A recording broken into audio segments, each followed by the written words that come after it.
I could keep going. So just hit I record. mean, go ahead. We are live. I was gonna make some comment about the whole thing about like, if his dick is that good, like it's rude of someone to try and keep it all to herself. But but I'm poly. I think everyone should be poly. I hate love Guys, triangles. we were talking about Hannah Montana. We're talking about Hannah Montana. We're just editing that moment out. Don't worry about it. Anyway, all right, hold on. Let us find the Zen. Let us meditate like Grogu. Hello and welcome to this episode of Star Wars Generations podcast. We have just watched the Mandalorian and Grogu movie. And by that, I mean, we were in the theater 2 hours ago. Yeah. We got out of the theater. We went and had some drinks. We talked about it with some awesome fans who drove down to Minneapolis to see it with us. If you're a fan and you're anywhere in the Minneapolis area and you ever want to like watch Star Wars with us, like let us know. But here we are. We are down. It is 12:30, and so my brain's a little scrambled. Erin's had like 5 drinks, and so her brain's a little scandaled. Stop. She's had like 2.5. It's not a big deal. Yeah, whatever. She found out I was paying and kept ordering more. But that's anyway, not true. The point being, here we are. The Mando and Grogu movie is here. We watched it. If you've not watched it yet, of course, all the spoilers are coming. So go check it out. If you want to watch it. Watch it. It's great. It's a fun adventure. And Matthew has other opinions, but I think it's a wonderful adventure. I'll say I had some fun. There were definitely some moments I really enjoyed. But Erin, you go first. What'd you love about this movie? I thought it was so fun. So much of it was like Clone Wars nostalgia for me. Yeah. Every scene involving Embo, like they did so good. Embo's one of my favorite niche bounty hunters from the Clone Wars, and he was so menacing in this. They kept the mystere. I'm glad they didn't have him speak any basic because he never has before. Yep. I loved how his wolf, his dog, was so much a part of it because that's, to me, they are inseparable in my mind. I have not Googled what the dog's name is, but I will by the next time we record. But yeah, I loved it. I thought there was just a lot of like fun Easter eggs throughout the film, kind of referencing back to previous Star Wars, but also just previous media in general that had kind of similar like mob adventure vibes. So I thought it was a lot of fun. It's certainly not like, oh my God, Star Wars is back with the earth-shattering, canon-changing, like da-da-da. You know, like it wasn't anything crazy, but it was really fun for me. Yeah, I think that is all perfectly valid. And I think this, what like a lot of people wondered, is this just going to be 3 episodes strung together and put onto a big screen? And I think the answer to that is 100% yes. That is exactly what this was. I even joked about it with my wife who also went. She was like, well, I didn't really like the first movie, but I loved the second movie, and I thought the third movie was okay. Because it is really 3 distinct parts. And there was a point about, I guess this is like between the first and second movies, but I would have called it closer to a halfway point, where all of the plot has been resolved, and there's another hour and a half of movie left, and I had no idea what was going to happen, because like there was no clue about what the overall plot was going to be for the rest of the movie. Wait, what moment are you talking about? After they have gotten Admiral Coin back to the rebels, and Rada's back with them. And that's the rebels, the New Republic. Yeah, Rada's back with them. Everything's been taken care of. There's no loose strings. And Mando and Grogu just go off to chill for a bit. And I thought then we were going to get a movie about like what the New Republic was going to do with Admiral Coin and get a lot more New Republic. Instead, we just got the Hutts wanting revenge. And then I think that's where I kind of am landing on this overall movie, is that for me, if this was 3 episodes of the show, awesome. Not my 3 favorite episodes by any means, but a lot of cute moments with Grogu, a lot of fun moments. There's no real character development of either Mando or Grogu, but you don't have to grow in every episode. But as a movie, I think it's just where it for me, it was lacking of like, I think I am still in that place of, if it's a Star Wars movie, I want something more. I understand where you're coming from for sure. And I agree there wasn't necessarily huge beats for these characters emotionally. But I do think that there definitely was some growth that happened, especially Especially I feel like with Grogu because Mm-hmm. he is such a dependent throughout the entire series. You know, he can help here and there, but for the most Yeah. part he's a dependent. And he still is throughout this movie for the most part. But we see him make a very conscious choice to go against what his, you know, quote unquote father is asking him to do, which is to leave with the what is it? And Zellens. Anzellans, thank you, to leave with them, and Grogu chooses to stay behind and, you know, care for Mando instead when Mando thinks slash knows he's going to die. And I thought that was nice to see Grogu on his own and see what he would do, seeing that there's like this loyalty to him Mm-hmm. because like it is still a toddler. Like we're still talking about a toddler. I just answered a nursing question today in my practice for my boards exam that was talking about when humans develop the ability to trust, and it's during the toddler years Yeah. before you turn 6. And so very much I feel like this is so formative, assuming I can apply some human psychology onto Grogu's species.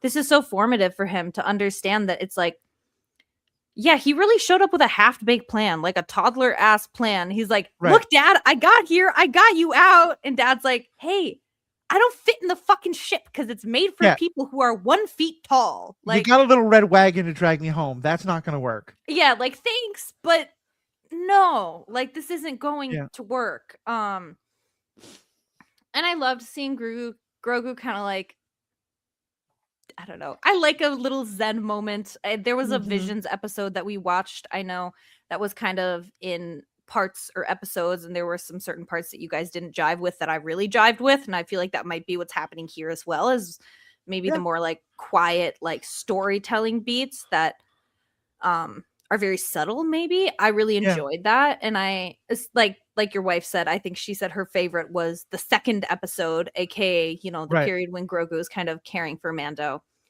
Um, and so I'd love to see these characters again. Mm-hmm. I think it'd be best to go back to short show format if they're willing Yeah. to. Because I think there's a lot more that you can do with these characters. I think it'd be really cool to see them in the future because we know we're getting more in this time period, especially with the Ahsoka show.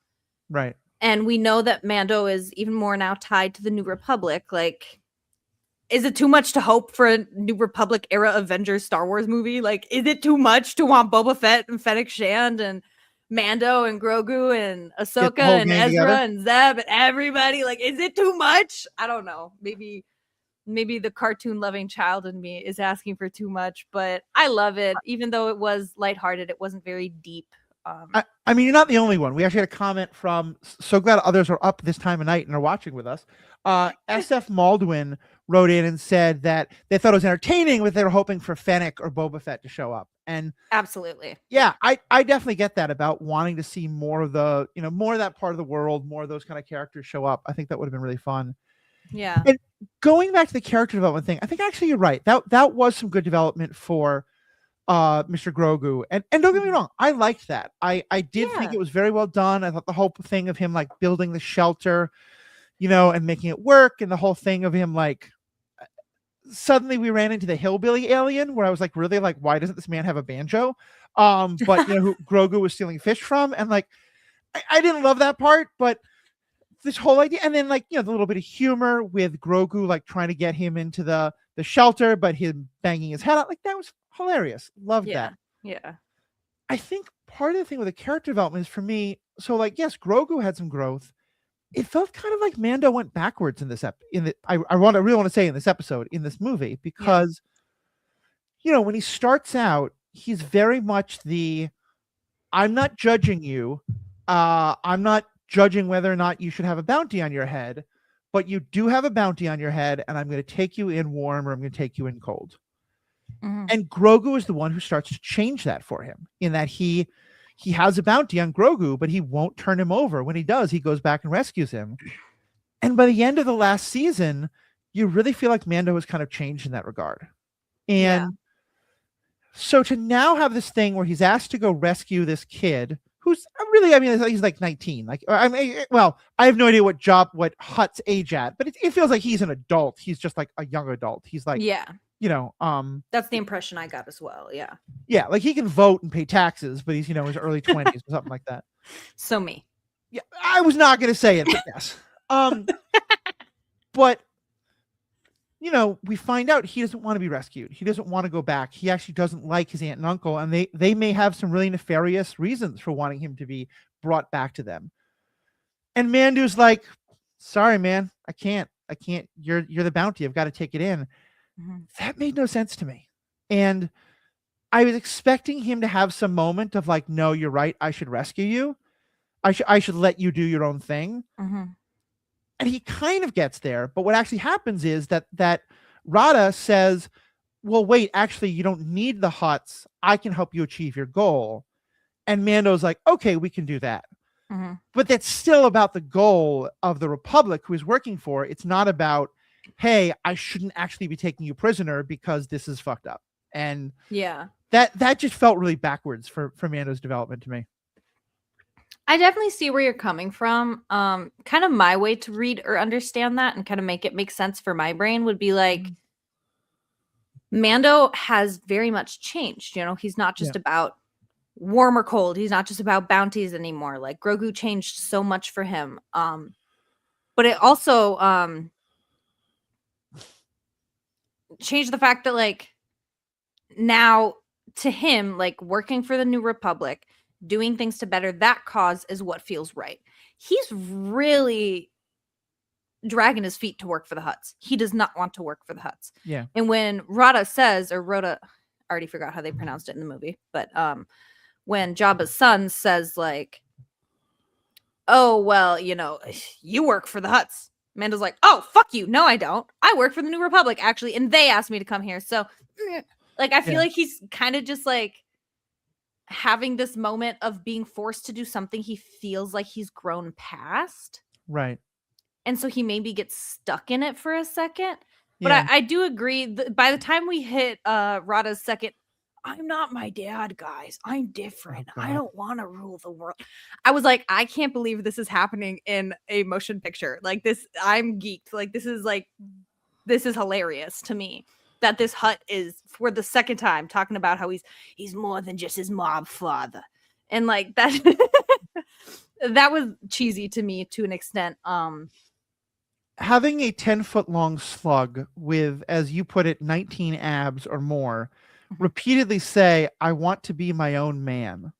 I was just like, come on, writers. Like, I want to be my own Hutt. I want to be my own person. I want to be my own sentient being. Like, I want to make my own legacy, like anything. No, I want to be my own man. I am not a man. I'm a non-binary person, but I understand that many people will look at me and think, man, Rod is a 10-foot long slug. He doesn't have legs. He sort of has arms and they hold axes and they're good. But when he fights his uncle, they roll around on top of each other because they're both slugs. Because one of them is a man. And I don't mean that in any like emasculating way. They might be the most like masculine-esque of their species. I don't know about gender roles among the Hutts. But I also don't. Yeah. To me, a man is the male version of a human, and he ain't no human. Yeah. I feel like, oh, go ahead. I was going to say, I love Jeremy Allen White. I thought he did a perfectly good job voice acting a character that sounded nothing like the character we got on screen. Like, it just like sounded nothing like it fit in the body that we got on screen. Is yeah. What I mean? Like, I already talked last week about like how having Hutts speak in Basic or in English didn't really work for me. Mm-hmm. But it was like, he sounded like Jeremy Allen White with some like voice modulation, he sounded like, I'm having a hard time at the restaurant, guys. I'm not sure. Like, it was just this, like, I wasn't ready for an emo Hutt, it's not a phase, Dad. I want to be a fighter. I can make my own way. I got sponsorships now. Yeah. Oh, now I'm picturing Rada smoking a doobie, and that's just like, it's too far gone. He would. He had personal droids just to massage his muscles. I mean, you're a fighter, I had someone to help massage me after rugby games. Yeah. You get stiff.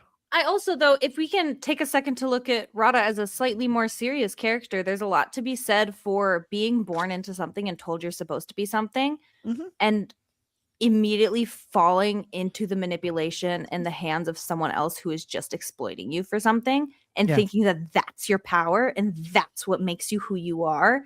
And then seeing like, oh, no, he actually was going to kill me on my last day of my contract. Like this, there was no getting out for me. And I really thought I had these fans, and these fans are now chanting, kill him, kill him, kill him. And that's crazy. I feel like they could have taken, I don't know. I feel like the character could have been more serious. There could have been more important beats, because Yeah. that is a very like interesting concept. It's almost similar to Anakin, you know, like Mm-hmm. being raised so one way and that this is your destiny, this is your priority, and having someone tell you, "Hey, these people are mistreating you and they're telling you to do one thing. How about you do my thing?" And Right. it's such a real concept in the world of like grooming and manipulating young adults, and especially people like who are quote unquote nepo babies, you know, Right. who have something to offer. But I think it's really hard to make a 10 to 12-foot slug serious as a character at the same Yeah. time. Yeah, I mean, I think you're right. I think especially when it is already a story about a father and a son in an Mhm. adopted way, but there's definitely that's the relationship between Mando and Grogu. And yeah, like I like the Huts. I think the Huts work as a fun underworld thing, but I think they kind of work if they're more off screen. You know, I think if Mhm. this had been, um, imagine if he was a Pike. You know, if he was a Yeah. Pike and the son of one of the Pike leaders, or someone from one of the other criminal things. You know, Martin or Crin's son, yeah. yeah, like I commented like maybe he was a Twilight dancer for the Huts or something. You still want to keep the Hut thing, and like then maybe he could be a she, and we would have. I said at one point like that would increase the number of women who speak in this movie by 100%. Yeah. I was wrong because the female twin is female. So you have two named women who speak in this movie. Although the name of the female twin is never mentioned in the movie, it's just been mentioned in other properties. Mhm. They never come in the same room with each other, so Bechtel has to be gone. But Yeah, but failed. putting it aside, like yeah, I the lack of women characters in this was pretty stark, and I don't think that that character had to be a woman, but I think what you just named is a really great story beat, and it was here, but I think having it be a hot wound up being more of a distraction from that. Yeah, I think it's really hard. And like you said, Huts are maybe better off screen. They're better as a menacing, like, oh, all these bounty hunters work for the Huts. All this is under the control of the Huts, but you don't see the Hut very often. Yeah. I think that's carries a lot more menace and weight to it. And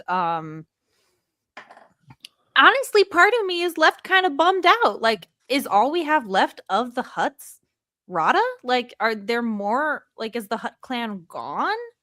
Not that I'm like, go underworld, you know, but Mhm. like that's such like Jabba the Hutt was one of the original bad guys in Star Wars, like the Yeah. original Slimesters, you know, and it feels like killing the twins, if they were the ones running the Hutt cartel and they wanted Rada gone because he was the true heir and Rada just killed him and he does not want to continue the Hutt cartel, who does? Are Yeah. there more Huts we don't know about? Is this just one faction? Like, because I hate to think that, like, as much as I love Rod of the Hutt joining the New Republic, and that's so Mhm. sick and that's so fun, I'd be really bummed to see like the entire hundreds of years of the Huts having this, vice grip on the underworld. I would hate to see that just gone, Yeah. I guess. Yeah. No, I definitely think you're right, and it's hard to know because certainly in a lot of the Legends canon, they established there were these numerous Hutt clans. Mhm. Some of them were not on Nal Hutta. They were scattered all over the galaxy. Yeah. You know, Jabba wasn't even anywhere close to Nal Hutta. He was on Mhm. Tatooine. And I think we've certainly seen other Hutt clans, you know, in the Clone Wars episodes where we got introduced to Zero the Hutt and Cy Snoodles, femme fatale of the Star Wars universe for all time. Yep. Um, you know, we got introduced. There's this whole like ruling council of the Hutts. So I think there's got to be other Hutts out there. They wouldn't just like make this race extinct by any means. You know, have it be that few. Yeah. SF Maldwin again points out a slug with a super buff body was a wee bit much, but it was sad when Rada realized the fans weren't cheering for him, only the violence. Yeah, I think Yeah. it's true. That was That was sad. I'm seeing this movie again tomorrow, and I'm very excited to watch it again and see what I Mhm. catch when we talk about it, more in depth. Yeah. Um, but I did love a little cosplay fact about me. My first original character, I think my only original character still actually is a Twi'lek who works for the Hutt cartel, and I Mhm. specifically looked up their insignia and I painted it onto some of her armor. And Rada has that tattooed on the back of his neck, and I was just like, Yeah. "Yeah, Hutt cartel symbol mentioned!" like, And, like, that's a great story beat. Like, 'cause I'd like to know, like, did he have that done before he went off on his own, or did he yeah, have that done as a, like, "I'm my own Hut, but I'm still a Hut," you know? Like, that yeah. is an interesting story beat that I would love to hear. Totally. There's a lot of cool stuff you could do with that character, but it is hard to have a main character be so a quote unquote more main character, be so alien and inhuman. Yeah, exactly. And, like, I It's think just that'll be interesting. Like, he's not at anthropomorphic, and I think that's kinda yeah. cool. And I do wonder something we talked about cuz like Matthew mentioned at the start, we saw this with some fans. Hi Beth and Chad, you guys are the best. They give me a graduation gift. So cute. But we were talking with them and Beth had said how much she just loves the animation and feels like that's what really like Yeah, speaks to her. And I think that this movie may have worked better in animation just for the Rot of the Hut stuff. yeah. Like I think that that character could have been better received perhaps Mhm. if it wasn't live action because it's harder to like okay how do we take these huts and now give them emotional beats, what are the facial expressions going to be, the this the that, and I Right. feel like it might have been easier to flesh out in animation. But I'm so happy with the movie that we got. Like I've said a Yeah. million times, I'm easy to please. Like if it's Star Wars, it's on a screen, I'm hype. Yeah. No, and there's nothing wrong with that. And Yeah. I have had bad experiences at Star Wars movies. You know, I did Mhm. not enjoy Attack of the Clones. I did not enjoy uh Rise of Skywalker. I I had a fine time at this. It just I I think for me especially because we've had so much discussion of what is the New Republic doing during this time. Mhm. And we were supposed to get a whole movie about, a squadron of X-wings that I think, that the characters we saw as part of Blue Squadron were maybe gonna be a part of, and we were supposed to get all this different stuff. And we've had some buildup through the Mandalorian show of all of what the Empire was doing, or the Imperial remnants, and with Moff Gideon taking a lead. I really wanna know, like, what is going on now that Moff Gideon's gone? What is Admiral Coin up to? And Mhm. and so I'm curious if you had the same feeling, like, when we got to that point where they brought Admiral Coin in, like, halfway through the movie, Mhm. and I really thought the movie was now gonna pivot to being about, "Okay, we've learned the stuff we have to from Coin. We're now gonna go off on a mission to, take care of this, and we want you, Mando, to join us." And it gets Mhm. to be, and maybe even, Rada joins as well, because he gets for Mando to be his moment of, like, yeah, you know what? I am wanting to get more involved with the New Republic, and I am wanting, Mhm. and maybe even he's just kind of like being used as a spy or something. He very Han Solo's, like, only joins the fight at the last minute. But did you have that sense that might be where the movie was going? I actually didn't Okay. personally. We had hit halfway point. I was like, it's gonna be too complicated to bring up Thrawn. It's gonna be too complicated to bring up like anything relating to the Ahsoka show. And I felt like I don't know, I felt like since they didn't touch on it more ahead of time, it was unlikely that they delve into something so big in the second half of a film. But that being said, there's nothing to say that we'll get season 2 of Ahsoka, and right when Coin gets back, Sigourney Weaver pops into season 2 of Ahsoka, and they go. Yeah, that's And certainly then possible. halfway through season 2 of Ahsoka, Rada the Hutt joins and Mando joins because they just got back from their bullshit on Nalhutta. Yeah, There's nothing to say that Admiral Coin, not Admiral, I don't know why I assigned him something. This Coin motherfucker. yeah. There's nothing I to was say. calling him Admiral, but you're right. I might be wrong about that. Oh, okay, cool. Yeah, I don't know what he Yeah, used to be. But there's nothing to say that this isn't huge in the New Republic in the future. It's just not the story that was told around these characters. yeah. No, that's certainly true. And But I can as oh, I've talked about at length in the MCU, I think the movies that came before Ultron showed the problem when you're trying to tell a small story, but also trying to shove in there things to set up the upcoming big movie. And while I think I would have liked to see more of the stuff that's going to lead us into Ahsoka, I think it also could have really hurt the movie if that felt kind of like tacked on. Yeah, it's hard with a movie like this, I feel like, to balance, the vibes of like fan service and like Mm-hmm. furthering the overall story for people who just liked the TV show, Yeah, just want to watch them have adventures. Because I think that's also probably something that the filmmakers were really battling with was like these characters are so excuse me. These characters are so established in what they do, and this is the vibe we have them in. How would we even introduce them into a bigger rebellion picture? yeah, yeah. Because, yeah, like where do they stand? What does a 3-year-old tiny green alien do within the greater New Republic? Right. I don't know. Maybe we'll find out eventually. But I definitely the movie kind of ended, and I was like, oh, like we got nothing. Like the Yeah. things we talked about in the primer, we got Yeah. none of those things. But I was okay with it. Like I Yeah. said, I'm always Fair. easy to please. I think it was very fun, but it certainly did not have like the Easter eggs or the sparks that we were looking for leading into newer projects. Yeah. Exactly. And I think I would have loved to see that. I would have also not minded a few more. I'm always kind of curious about the phrase Easter eggs. Like I like callbacks. I like things that recognize, Mm-hmm. drop a mention of, hey, this connects to something that some of you have seen before. And you don't have to like interrupt the plot in a way that everyone else would be confused by. But for example, when Rada was, saved from falling into the water with that huge snake thing, which, oh my God, this movie really overdid the like angry It went animals. crazy on the monsters, and I Like, know you don't love a monster movie, so I was I, worried. I don't love a monster movie, but I especially don't love a like, hey, these are just like non sentient like Yeah. animals, and we're just slaughtering them.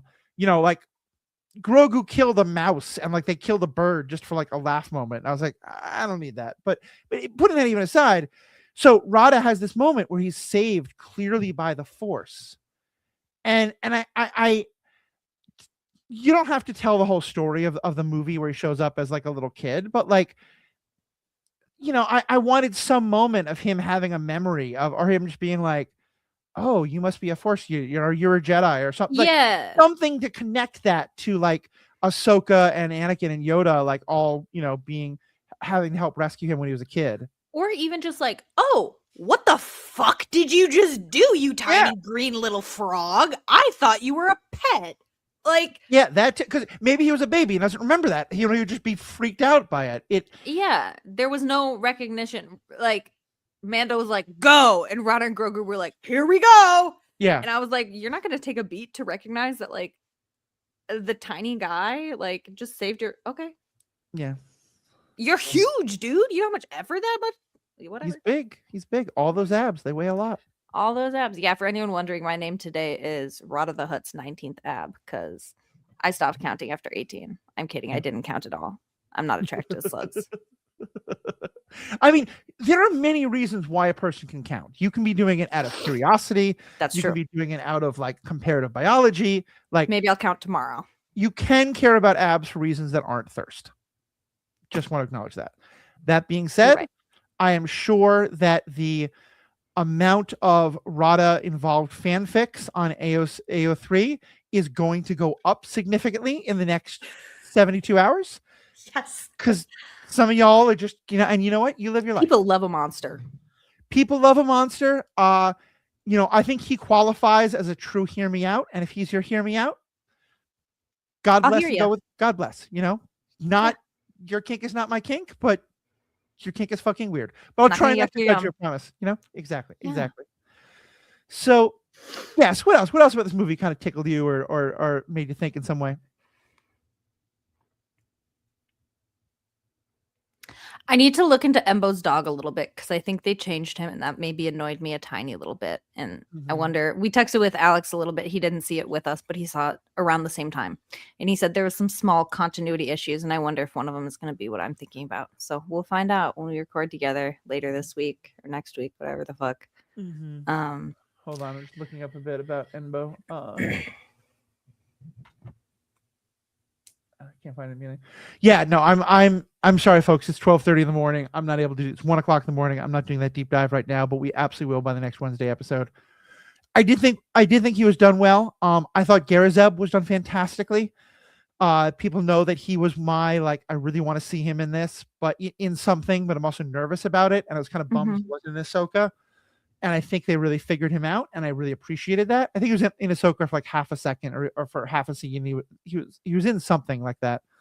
Zeb, Um, I don't think maybe we heard his voice in Ahsoka, but I don't think we had seen him until this movie I thought we in saw. live I action. thought yeah, maybe I thought we saw him in live action in something, but either way, Oh, uh, oh, it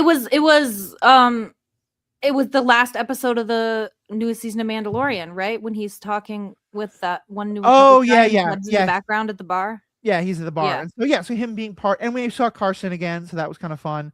I wish Garazeb had played a bigger part in this movie, and Mhm. I think in some ways that's part of what made it feel so episodic to me. Is it felt like there was the Rada episode, and then there was the Garazeb episode, and like neither Garazeb nor Rada was a through line throughout the movie. Um, Rada came in at the beginning and the end. Garazeb came in mostly at the beginning. It just that's part of what felt a little all over the place to me. Yeah. Yeah. I just looked up my little thing about Embo's dog and I was wrong, so it's okay. Okay. SF Modeling again. Like I said, folks, tune in.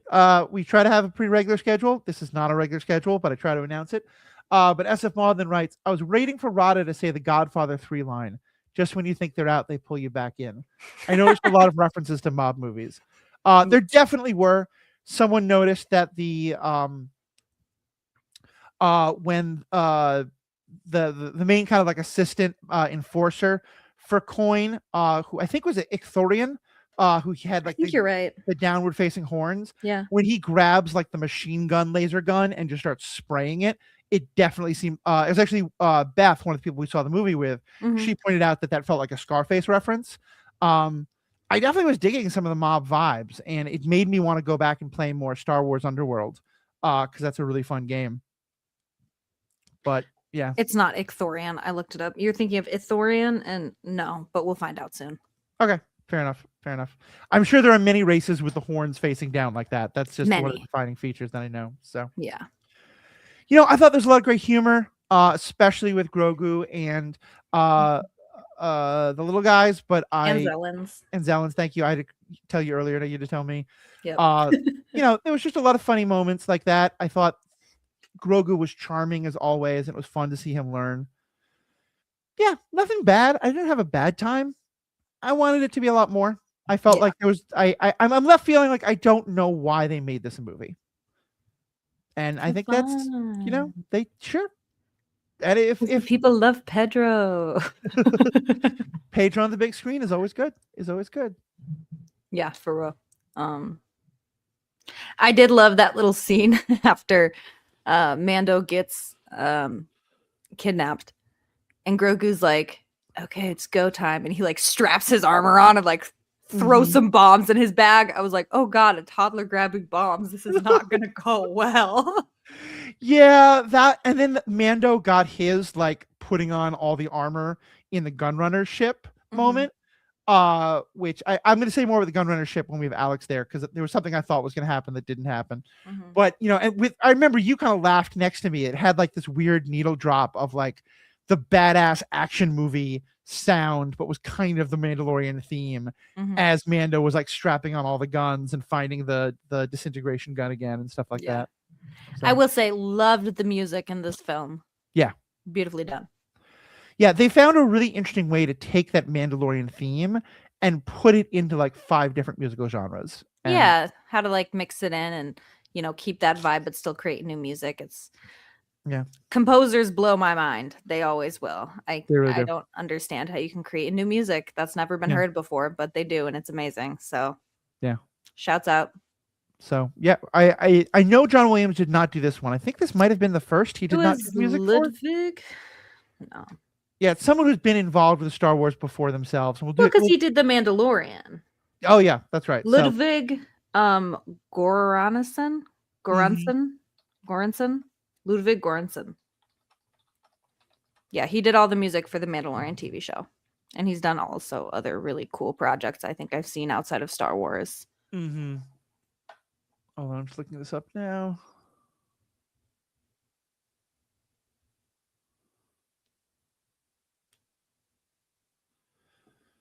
Yeah, so John Williams did all of the main movies, and the last one he did was Rise of Skywalker. But I think, did Solo come after Rise of Skywalker?